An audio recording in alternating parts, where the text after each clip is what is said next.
தளபதி நம்முடைய வெற்றி தலைவர் நாளைய தமிழகத்தில் நிரந்தர முதல்வர் தளபதி விஜய் அண்ணன் அவருடைய அறிவுறுத்தலின்படி இந்த வக்ஃபு சட்ட திருத்த மசோதா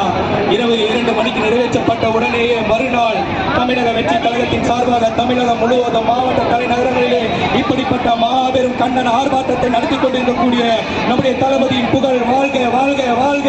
2026 தமிழக மக்களே உங்களுடைய பொன்னான வாக்குகளையும் உங்களுடைய புனிதமான வாக்குகளையும் உங்களுடைய ஒப்பற்ற வாக்குகளையும் நம்முடைய கழகத்தினுடைய நிரந்தர நம்முடைய தமிழகத்தினுடைய நிரந்தர முதல்வர் அன்பு அண்ணன் தளபதி நம்முடைய வெற்றி தலைவர்களுக்கு நீங்கள் தமிழக வெற்றி கழகத்திற்கு உங்களுடைய பொன்னான வாக்குகளை செலுத்தி அவரை தமிழ்நாட்டினுடைய நிரந்தர முதலமைச்சராக நிறைவேற்ற வேண்டும் என்று கேட்டுக்கொண்டு நம்முடைய தமிழகத்தினுடைய வேலூர் மேற்கு மாவட்டத்தின் சார்பாகவும் நம்முடைய அருமை அண்ணன் கழகத்தினுடைய செயலாளர் அண்ணன் ஆர் வேல்முருகன் அவருடைய சார்பாகவும் நம்முடைய இணைச் செயலாளர் அன்பு அண்ணன் சீனிவாசன் அண்ணன் அவருடைய சார்பாகவும் நம்முடைய பொருளாளர் பிரசாந்த் அண்ணன் அவருடைய சார்பாகவும் நம்முடைய குடியாத்த நகர செயலாளர் அன்பு அண்ணன் டி இளங்கோவுடைய சார்பாகவும் உங்கள் அனைவருக்கும் மகத்தான நன்றியை தெரிவித்துக் கொண்டு வாய்ப்பு தந்தமைக்கு நன்றி கூறி விடைபெறுகிறேன். நன்றி நன்றி.